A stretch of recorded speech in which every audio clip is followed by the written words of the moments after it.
Olá, sejam todos bem-vindos a mais um vídeo do nosso site Flor de Pedra Garden. Hoje nós vamos falar sobre a reprodução das gibifloras, essas echevérias que são gigantescas. Elas não dão bebês por folha, como as outras echevérias dão.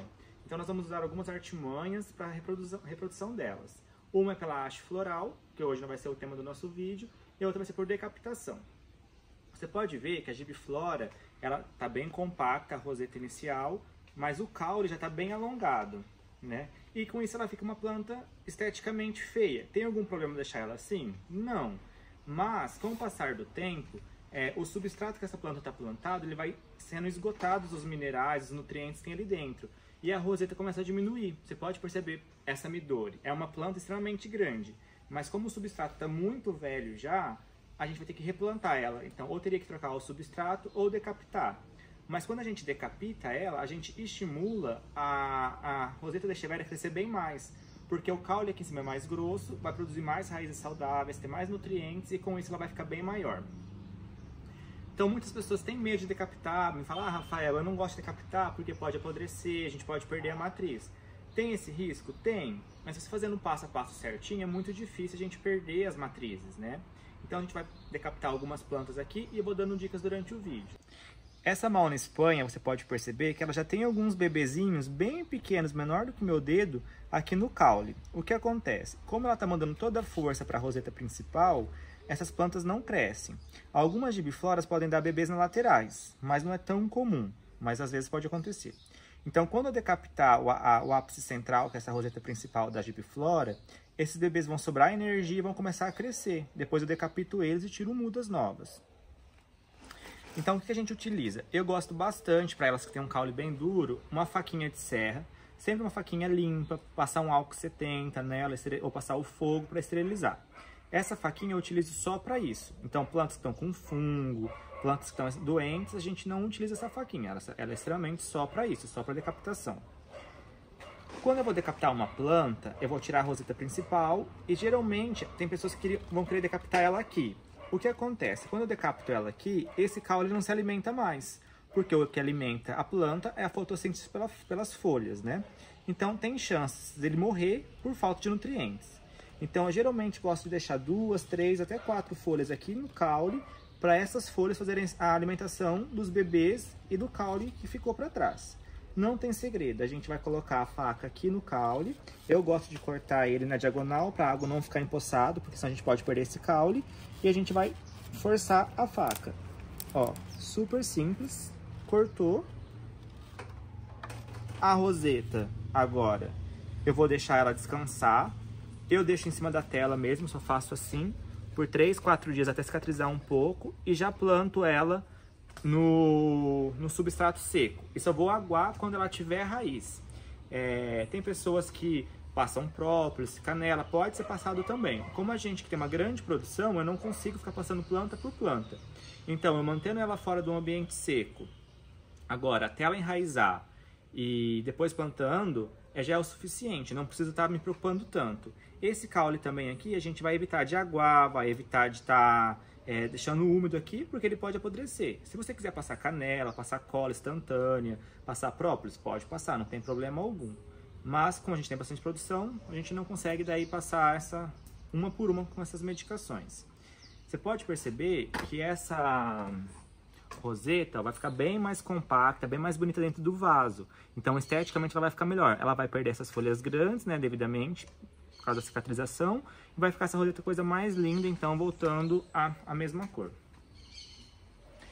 A midori já é uma planta mais compacta do que aquela Mauna Espanha. Então já é mais difícil de decapitar ela. Então às vezes a gente perde algumas folhas. Nesse caso a gente pode utilizar um fio, mas teria que ser um fio bastante resistente para conseguir cortar. Você pode perceber, ó, que elas são bem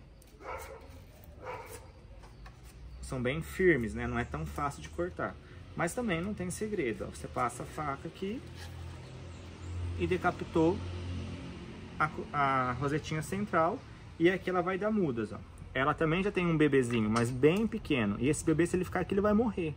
Porque ele não... Ó, é o tamanho da pontinha da faca, ó. Porque ele não tem nutrientes para ele mais, né? Agora, olha o tamanho dessa planta. É uma planta que tá bonita, não tá? Ela não precisa ser decapitada neste momento, só que eu não gosto particularmente de plantas com caule assim já compridos.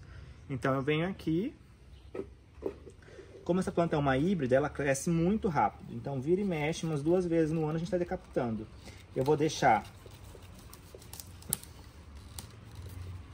mais folhas no caule. Por quê? Porque eu quero ela bem compacta. E como ela cresce muito rápida, olha que perfeição, olha a cor dessa planta. Como ela cresce muito rápido, eu quero deixar mais curta para ela não demorar tanto tempo assim para crescer. Bom, aqui a gente tem um resultado já do nosso trabalho. Claro que não é as plantas que a gente acabou de decapitar.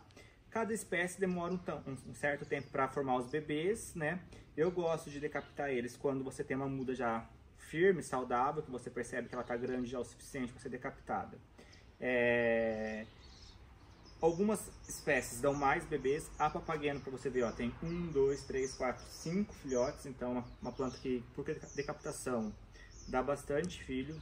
Sempre vai ter uma roseta que vai desenvolver mais, porque ela vai tirar a força central. Então, o caule vai mandar mais nutrientes para ela do que para os bebês. Outras já dão menos, igual a mandala rosa, ó, deu 2 bebês. A Fish Lady deu 2 bebês. Mas um segredo que eu vou contar para vocês hoje é que a gente não precisa destacar. Tem gente que vem aqui e destaca o bebê, né? O que acontece? Aqui, esse caule vai morrer, ele vai perder não vai dar mais bebês nesse caule, né? Vai perder a utilidade dele. Esse bebê eu vou fazer igual a roseta principal, vou deixar alguns dias cicatrizar, depois vou plantar no substrato seco e só vou regar depois que der raiz. Agora, qual é o segredo? Se eu venho aqui e decapito esse bebê com a faquinha, ó, venho aqui e deixei folhinhas aqui. Eu tenho a roseta que é minha muda, e esse caulezinho que ficou, ele vai brotar 1 ou 2 novos bebês. Então eu não preciso estar decapitando a matriz. Eu tenho agora uma mini matriz e tenho a minha matriz central. Então eu não preciso ficar decapitando toda hora. Então eu consigo produzir mais bebês de gibifloras com esse caule. Igual essa muda de papageno que está enorme já. Ó. Eu não preciso destacar ela. Eu vou decapitar ela aqui em cima já. Eu tenho uma muda compacta, linda, que vai estar pronta para venda daqui uns dias. Vou decapitar essas outras maiores para dar força para os meus bebês, que vão ficar menor aqui no caule. E esses 3 vou deixar continuar crescendo, enquanto aqui vai sair novos bebês. A Fish Lady, o mesmo caso. Venho aqui, decapito eles, né? Como é planta saudável, planta que não tem nenhuma doença, eu não preciso ficar esterilizando a faca de planta em planta. Seria o ideal, mas como a gente decapita muitas plantas, a gente vai utilizar só em plantas saudáveis, né? E a faquinha para plantas doentes a gente também tem. Olha agora os bebês da Fish Lady que estão aqui embaixo, que eu não tinha visto. Esses bebês vão começar a crescer também, e daqui uns 30, 40 dias eu consigo decapitar eles, já que vem com grande tamanho. Bom, esse foi nosso vídeo sobre decapitação. Espero que vocês consigam ter mais confiança em casa, possam começar a decapitar suas plantas, elas ficam cada vez mais lindas, você vai ter várias mudas para trocar, vender. E qualquer dúvida é só deixar nos comentários, temos no WhatsApp também. E temos várias gibifloras lindas no nosso site.